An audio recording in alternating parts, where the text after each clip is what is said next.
Hello friends, how are you? I hope you are all fine there at home. તો આપણે unforgettable Walt Disney છે એને આપણે આગળ વધારીએ. તો આપણે આગળ વાંચીએ એના પહેલાં જે આગલા વિડીયો ઓડિયોમાં જે જોયું છે એની ચર્ચા કરીએ થોડી. તો જે વાત કરી છે એમાં આગળ જે વોલ્ટનો જે ઇન્ફ્લુઅન્સ, ઇફેક્ટ, જે ઇન્સ્પાયરેશન અથવા તો પ્રભાવ જે છે, પ્રેરણા જે હતી તે દરેક જગ્યાએ જોવા મળતી હતી એવી વાત કરે છે કોણ? રોય, જે રાઇટર પણ છે આપણા આ રીડનો અને એની સાથે વોલ્ટનો ભાઈ પણ છે. અને એ યાદ કરે છે દરેક સ્મરણોને કે ક્યાં કેવી રીતે એમને વોલ્ટ યાદ કરે છે. That in which places and where they always remembered Walt. પછી બીજી વાત કરી છે that he was a different type of personality and for different people he had very different personality. કે અલગ અલગ વ્યક્તિ માટે એનું વ્યક્તિત્વ અલગ અલગ પ્રકારનું હતું. એટલા માટે કીધું છે કે he was a complex man, વિવિધતાવાળો એવું સમજવાનું છે આપણે અહીંયા. એના જે વર્કર્સ છે એના માટે he was kind of very genius personality. And for the bankers that he was determined not to repay the ડેપ્ટ. મતલબ કે જે બેન્કર્સ માટે કેવું હોય છે તો એ બેંકનું દેવું ભરવા માટે નહીં ભરવા માટે જ નિશ્ચય કરી લીધો હોય તેવું. અને જે રોય જે રાઇટર છે અને ભાઈ છે એના માટે કેવો છે કે જેણે હંમેશા જે અવાસ્તવિક હોય એવા સપનોને જેણે સાચા બનાવેલા હોય એવો વ્યક્તિ, એક great dreamer and who made his dreams come true, એવો વ્યક્તિ હતો. પછી અહીંયા આપણે વાત કરીએ કે કેવી રીતે એ જે એના જે એનિમલ્સનો સ્કેચ કરેલો હતો, એનો જે લવ જે છે ટ્રેન માટે એની વાત કરી. પછી એણે અભ્યાસ ક્યાં કરેલો હતો કાર્ટૂનિંગનો તે વાત કરી. એણે ફર્સ્ટ મની જે નિકલ હતું જે કેવી રીતે કમાયું તેની આપણે વાત કરી ગયા છીએ. અને પછી જે છે એને જે કાર્ટૂન સિરીઝ બનાવી હોલિવૂડમાં જઈને, અલાયસન કાર્ટૂન લેન્ડ, એની થોડી વાત કરી. અને પછી જે લાસ્ટમાં જે કાર્ટૂન સિરીઝ બનાવી હતી that was a great success. જે ઓસ્વાલ્ડ ધ રેબિટ, જે ઓસ્વાલ્ડ રેબિટની જે કાર્ટૂન સિરીઝ બનાવી એ સફળ જાય છે. But there again he was in problem. ફરીથીને પ્રોબ્લેમ થાય છે કે when he went to the distributor for more money as the cartoon series Oswald Rabbit was a success. કારણ કે વધારે પૈસા માટે જાય છે તો ત્યારે he was again in trouble. એ ફરીથી એક મુશ્કેલીમાં આવી જાય છે. તો આપણે હવે પછી એ કેવી મુશ્કેલીમાં આવે છે તે જોઈએ. અને અહીંથી આપણે શું કરવું પડશે? આપણે પાઠનું વાંચન કરવું પડશે, તમારે બુકમાં જોવું પડશે. ઓકે, તો આપણે વાંચીએ છીએ. Vote kind of deal did you make kid? I asked. અહીંયા આઈ આવે એટલે સમજી લેવાનું કે આપણે રાઇટર જે છે રોય, વોલ્ટનો બ્રધર, એ પૂછે છે કોને? વોલ્ટને. Why? Because he had a problem with the distributor. He got a problem. Why? Because when he went there for more money, extra money, distributor said no to give him money. Distributor ના પાડી દીધી પૈસા આપવાની. તો ત્યારે વાત કરે છે ભાઈ કોણ? Roy, writer of our read, પૂછે છે આસ્ક વોલ્ટ શું કેવા પ્રકારનો તે કોન્ટ્રાક્ટ કરેલો હતો, કેવા પ્રકારનો કરાર, deal. What kind of deal did you make? એની સાથે કેવો કરાર તે કરેલો હતો. તો વોલ્ટ જે જવાબ આપે છે, જો એકચ્યુઅલી જવાબ તો આપે છે પણ સ્વીકાર છે, કન્ફેસ કરે છે. શું છે જો વાંચીએ તો we haven't got a deal, Walt admitted. તો કે કોઈ એગ્રીમેન્ટ જ નહીં હતો, કોઈ કરાર જ નથી. નો ડીલ દે હેડ એવર મેડ, કે કોઈ ડીલ જ નહીં બનાવેલી હતી, કોન્ટ્રાક્ટ જ નહીં કરેલો હતો કહે છે. પછી આગળ એડ શું કરે છે? જે ટ્રબલ હતી, okay, that he was not ready to provide the money, give extra more money. But the problem that he faced here, જે પ્રોબ્લેમ મુશ્કેલી આવી છે તે શું છે? The distributor copyrighted Oswald and he is taking over the series himself. કે શું કીધું? કે જે ડિસ્ટ્રીબ્યુટરે જે ઓસ્વાલ્ડ જે છે રેબિટ હતું એના જે કોપીના નકલના હક એ ડિસ્ટ્રીબ્યુટર લઈ લીધા. એનો મતલબ શું થાય કે ઓસ્વાલ્ડ રેબિટ પર નવી કાર્ટૂન સિરીઝ આપણો વોલ્ટ બનાવી શકે નહીં, કારણ કે એના પર એના પેટન્ટ લઈ લીધા હતા, હક લઈ લીધા હતા. કોણે? ડિસ્ટ્રીબ્યુટરે, કોપીરાઇટના. એટલે બીજું કોઈ કોપી નહીં કરી શકે ઓસ્વાલ્ડનું. ઓસ્વાલ્ડ પર જો કંઈક બનાવવું હોય તો માત્ર ડિસ્ટ્રીબ્યુટર જે છે તે જ કંઈ કરી શકે. તો એ તો okay, that is the problem. And બીજો જે પ્રોબ્લેમ છે that he is taking over the series himself. અને એ જે સિરીઝ હતી ઓસ્વાલ્ડ ધ રેબિટની, એનો એ પોતે જ માલિક બની જવા માટે તૈયાર હતો, પોતાના પાસે રાખી માંગવા માંગતો હતો. એટલે સૌથી વધારે that in the beginning with the Alice in Cartoon, as we discussed that it was a great flop, Alice in Cartoon, and when he got success અને જ્યારે સફળતા મળે છે વોલ્ટને ત્યારે શું થાય છે કે એની સિરીઝ જ કોઈ બીજું લઈ લે છે, કોણ? ડિસ્ટ્રીબ્યુટર લે છે. But see that there wasn't any wrong reaction from Walt. કોઈ બીજું રિએક્શન નથી વોલ્ટમાંથી. સ્ટ્રેન્જલી કીધું છે ને, જો strangely, Walt did not seem downhearted. He was not disappointed. He was not sad. Even the great blow that he received from the distributor. Okay, in disappointed, downhearted, નિરાશ નહીં થયેલો હતો. He was not sad. But he was too much excited with new other idea. કદાચ વધારે એ ઉત્તેજના સાથે હતો ને કહે છે નિરાશ તો થતો જ નથી. ડિસ્ટ્રીબ્યુટરે ઓસ્વાલ્ડ લઈ લીધું તેમ છતાં એને કોઈ નિરાશા નથી. Not downhearted, not disappointed. But see that વાંચીએ, we are going to start a new series, he enthused, and it is about a mouse, and this time we will own the mouse. તો શું કહે છે કે we are going to start a new series, નવી series આપણે ચાલુ કરીશું.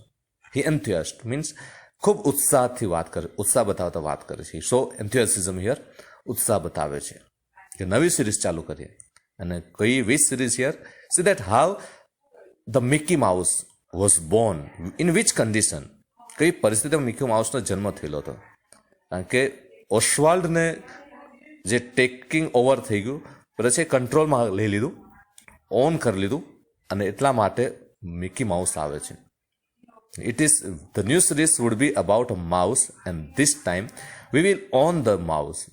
But now what he said that, okay, that in the beginning they made a mistake, that they didn't copyrighted rabbit, but now they will have the rights of copy with themselves. કે કોપીના હક જે છે, નકલના હક એ લોકો પોતે જ કરી લેશે. એટલે માઉસ બનાવ્યા બાદ એના પર કોઈ હક નહીં બનાવી શકે. અને see that nobody is there to make Mickey Mouse, nobody is there producing cartoons about Mickey Mouse. Yes, there is a mouse, Jerry, in Tom and Jerry. Tom and Jerry માં mouse છે, but that mouse is a different mouse. પછી આ Mickey mouse જે છે તે એ લોકો પોતાનો હક એમાં, પેટન્ટ એમાં શું કરી લેશે એવું કહે છે. એટલે પોતાનું જ આ માઉસ હશે, એના પર બીજા કોઈ અધિકાર લેશે નહીં. કારણ કે ઓસ્વાલ્ડ રેબિટ જે છે તે પેલા ડિસ્ટ્રીબ્યુટર લીધું છે. And then આગળ જોઈએ આપણે શું છે, the rest is a history. Walt's mouse, Mickey, celebrated his 40th birthday in 1968. Forget about 1968. Still today we are watching the Mickey Mouse. Even all the children in our family, in our background, in our surrounding, they all love to watch this cartoon Mickey Mouse. તો આપણે જોયું બરાબર છે. તો જ્યારે 1968માં એની 40મી જન્મ જયંતિ, means it was introduced in 1928. 1928માં જેનો શું જન્મ થયેલો હતો મિકી માઉસનો, અને તે 40મી બર્થડે જ્યારે 1968માં ઉજવે છે ત્યારે કેવી રીતે, how was it celebrated? And a happy 48 it was, very great. A quarter of a billion, કે 1 બિલિયનનો જે ચોથો ભાગ જે છે એટલા પીપલ જે છે લોકોએ શું કર્યું, quarter of billion people so a Disney movie in 1968. 100 million watched a Disney TV show. Nearly a billion read a Disney book or magazine, and almost 10 million visited Disneyland. So crores of people were the fan of Mickey Mouse. They read or watched a Mickey Mouse. And Mickey, as Walt used to say, started it all. So Mickey Mouse started it all. We can say that it turned the destiny of our Walt Disney. કદાચ volt ડિઝનીનું નસીબ જો બદલી નાખેલું હોય તે કોણે બદલેલું હોઈ શકે છે? તો મિકી માઉસે. કેમ કે આપણે સમજી શકીએ છીએ કે કેટલી સફળતા મળેલી છે મિકી માઉસને. It was a great success, grand, very huge success Mickey mouse was. મિત્રો, કેવી સફળતા તમે જો, a quarter of a billion people. તમે જોઈ શકો, બિલિયન મીન્સ કે 100 કરોડ લોકો, બિલિયન પીપલ 100 કરોડ લોકો એનો ચોથો ભાગ તોય આપણે ગણીએ તો around 25 crore of people, 25 crore લોકો સો Disney movie 1968 and 100 million. 1 million is equal to 10 lakh and nearly a billion. તમે જોયો 1 billion is equal to 100 crore. 100 crore જેટલા લોકોએ ડિઝની બુકને વાંચેલી. તમે જોઈ શકો how successful the Mickey mouse was, sorry is કહેવું પડશે, કેટલું સફળ હતું મિકી માઉસ. અને આજે પણ છે જ આપણે જોઈએ છીએ. And it started the success of our વોલ્ટની સફળતાને એણે ચાલુ કરી. જોઈએ આગળ. Mickey was only the first successful product of Walt's matchless imagination and ability to make his dreams become reality. Already we mentioned in the beginning that he was kind of impractical man, or he was a man who turned impractical ideas into reality. આપણે વાત કરી ગયા છે તો આમાં એક વાત કરે છે કે સફળ ઉત્પાદન હતું Mickey Mouse. Mickey was only the first successful product of Walt's matchless imagination. કે એની જે મેચલેસ, બેજોડ કહેવાય એવી, પિયરલેસ કહેવાય એવી જે કલ્પના શક્તિ હતી એનામાં, અને એનું જે સફળતાનું એક ઉદાહરણ હતું તો તે મિકી છે. The matchless imagination and ability to make his dreams become reality. કે એનું જે એક શું કહેવાય મિકી માઉસ, એ એક ઉદાહરણ હતું. શાનું? તો એની અંદર જે એક કલ્પના શક્તિ હતી, ઇમેજિનેશન હતી, જેની કોઈ જોડ નહીં હોય એવી, અને એની મેં એક જે એબિલિટી, ક્ષમતા હતી. શાની? તો એના સપનાને સાચા બનાવવાની જે ક્ષમતા હતી, એની અંદર જે કલ્પના હતી, એનું સૌથી પહેલું જે ઉદાહરણ હતું, પહેલું પરંતુ આ પહેલું પણ છેલ્લું નહીં તેવું ઉદાહરણ હતું તે મિકી માઉસ. પછી આગળ જોઈએ. It was an ability he could turn on for any occasion. Here another characteristics that we are going to see. બીજી એક લાક્ષણિકતા છે કે it was an ability he could turn on for any occasion. એનામાં એક ક્ષમતા હતી બીજી શું, કે એક કોઈ પણ સમયે એને કોઈક વાર્તા જેવું કંઈક કહેવા કેવું, કંઈક નરેટ કરવા કેવું, એ તરત સ્ટાર્ટ થાય. કોઈ પણ પ્રસંગ હોઈ શકે, એમાં કોઈ વાંધો નથી. પછી turn on for any occasion, large or small, નાના મોટા કોઈ પણ પ્રસંગ હોય, એ પોતાને એને કંઈક કહેવા કહો તો એ પોતાની એબિલિટી જે બતાવી દેતો સ્ટાર્ટ, કલ્પના શક્તિ. તો ત્યારે જે વાત કરે છે, once when my son Roy Edward, means a writer son, Roy son, and શું કહે છે, when my son Roy Edward had the measles. Measles એક પ્રકારના નાના બાળકોમાં થતો રોગ, ખાસ જેને આપણે ઓરી કહીએ છીએ, શરીર પર ફૂલ્લી થઈ જાય તેવું કંઈક હોય છે. તો તેઓ એનાથી રોય એડવર્ડ શું હતો, પીડાતો હતો. Walt came and told him the story of Pinocchio which he was making at the time. કે વોલ્ટ આવે છે અને શું કરે છે, પેલા આપણા એડવર્ડને, રોય એડવર્ડને વાર્તા કહે છે. પિનોકિયો એક કાર્ટૂન, આપણે કદાચ એક સ્ટાર્ટિંગમાં મેં બતાવેલું છે, તે કાર્ટૂનની વાર્તા કહે છે. કોને? આ એડવર્ડને. When Walt told a story it was a virtuous performance. કે જ્યારે એણે જે સ્ટોરી કીધી હતી, who story he told? The story of Pinocchio. પિનોકિયોની સ્ટોરી વોલ્ટ કહે છે. કોને? હુમ? એડવર્ડ, રોય એડવર્ડને કહે છે. કેવી રીતે? How did he narrate the story? How was the performance? Virtuous performance. Which way he told the story? કેવી રીતે વાર્તા કહી જોઈએ? His eyes riveted his listener. Okay, his eyes means whose? Walt's eyes. વોલ્ટની જે આંખો હતી એને riveted, જકડી રાખેલી. કોને જકડી રાખેલા? તો એના લિસનર્સને. એના listener, whose listener? Who was the listener? તો એડવર્ડને એને જકડી રાખેલો. કોને? તો વોલ્ટની આંખોએ. His moustache twitched expressively. તો એની જે માઉસ્ટેજ, મૂછો હતી તે ટ્વિસ્ટ, થોડીક હાલતી, મૂવ કરતી. કેવી રીતે? એક્સપ્રેસિવ, એક પ્રભાવિક રૂપે. એની મૂછો થોડીક મૂવ કરતી, થોડીક સેજ મૂવ કરતી, હલતી. His eyebrows rose and fell. See that how he narrated the story. વાર્તા કેવી રીતે કહે છે વાત કરીને? Totally the physical movement and gestures, facial gestures are described here. એની મૂછો થોડી હાલતી, એની આઈબ્રોઝ જે હતી, આંખની ઉપરનો જે છે તે આઈબ્રો, રોઝ એન્ડ ફેલ, ઊંચી નીચી થતી હતી. And his hands moved with the grace of a musical conductor.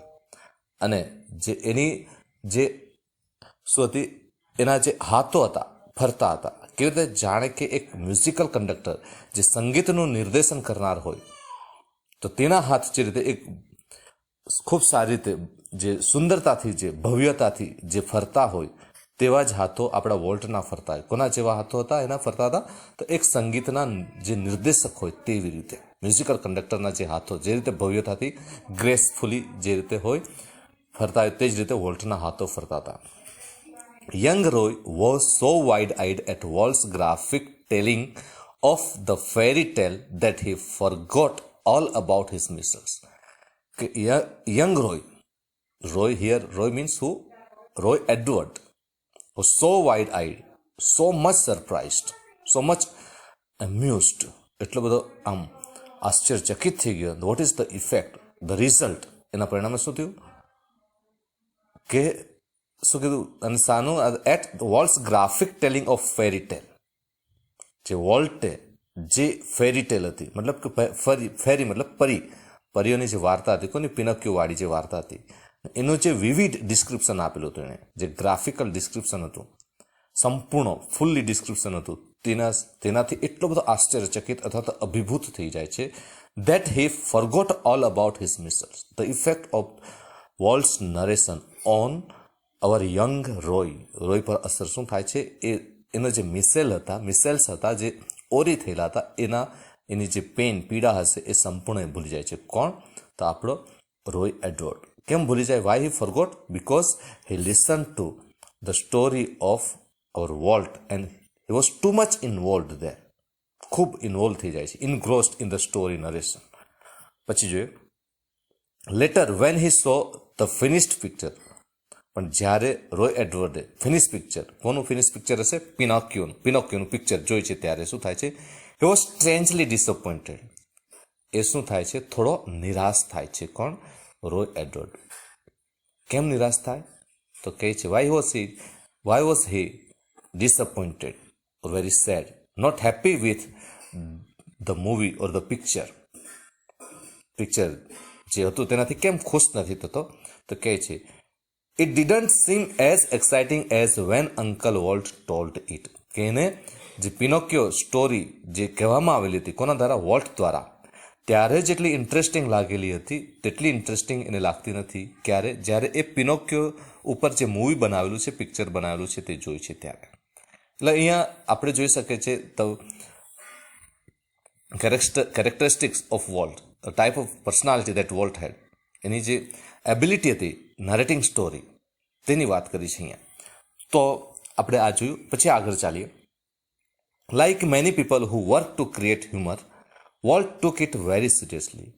અહીંયા શું કહે છે કે હ્યુમર, હાસ્ય, ફન ક્રિએટ કરવાનું હોય તો ત્યારે બધા લોકો એને કંઈ બરાબર છે આમ ફનીલી નથી લેતા, એને બધાએ કેવું સિરિયસલી લેવું પડતું હોય છે, ગંભીરતા રાખવી પડતી હોય કે જ્યારે હાસ્ય ઉત્પન્ન કરાવવાનું હોય છે ત્યારે. તો જે રીતે લોકો જે હ્યુમર ક્રિએટ કરવા, હાસ્યને રજૂ કરવા, હાસ્ય જ્યારે ક્રિએટ કરવાનું હોય છે ત્યારે શું કરે છે? ગંભીરતાથી લેતા. તે જ રીતે વોલ્ટ પણ એને ગંભીરતાથી લેતા હતા.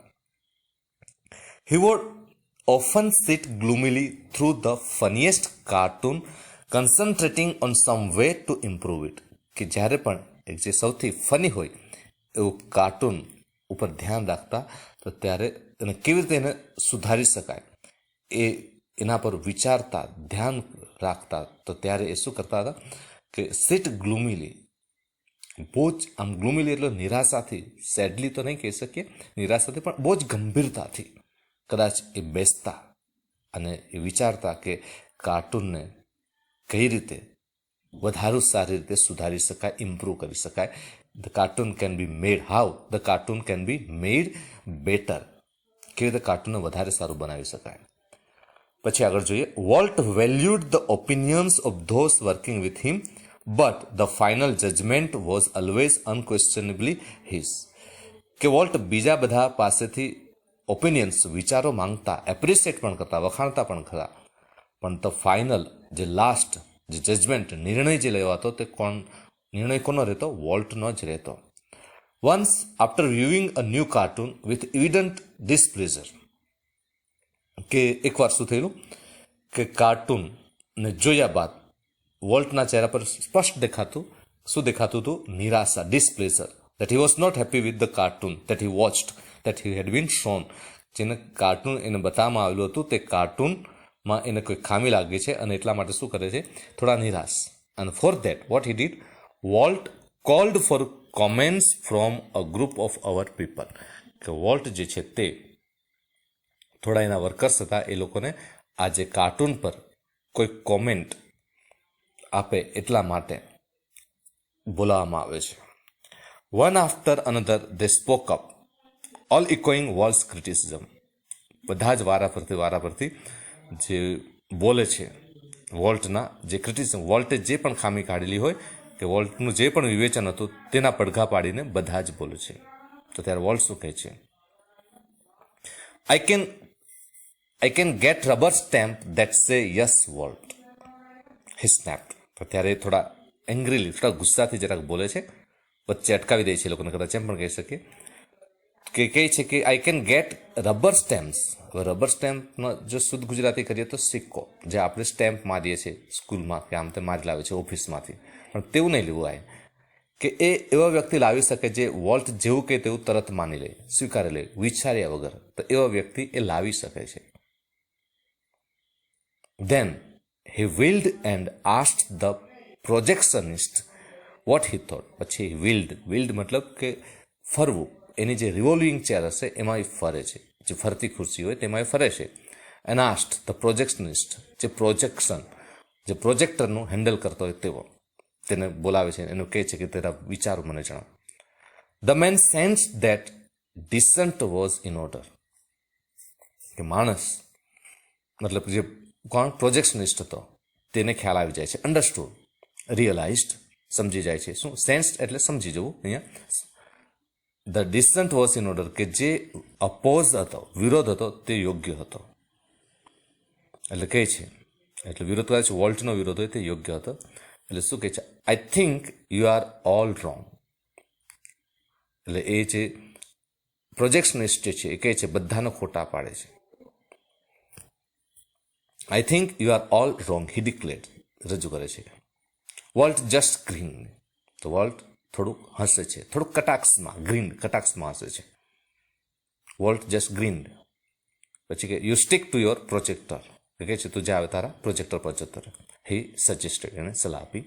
તો આજે આપણે આટલું જ જોઈએ છે. આની સાથે ટ્રુ એન્ડ ફોલ્સ આપેલા છે અને ક્વેશ્ચન આન્સર આપેલા છે, તે એ બધું લખવાનું રહેશે તમારી નોટબુકમાં. મિત્રો, પરીક્ષા બીજી આવી રહી છે, એકમ કસોટી 2, તો તેના માટે ખાસ ધ્યાન રાખવું. આ રીડ છે તે એમાં રીડ અને યુનિટ બંને લેવામાં આવેલા છે, તો ધ્યાન રાખવું. Okay, thank you.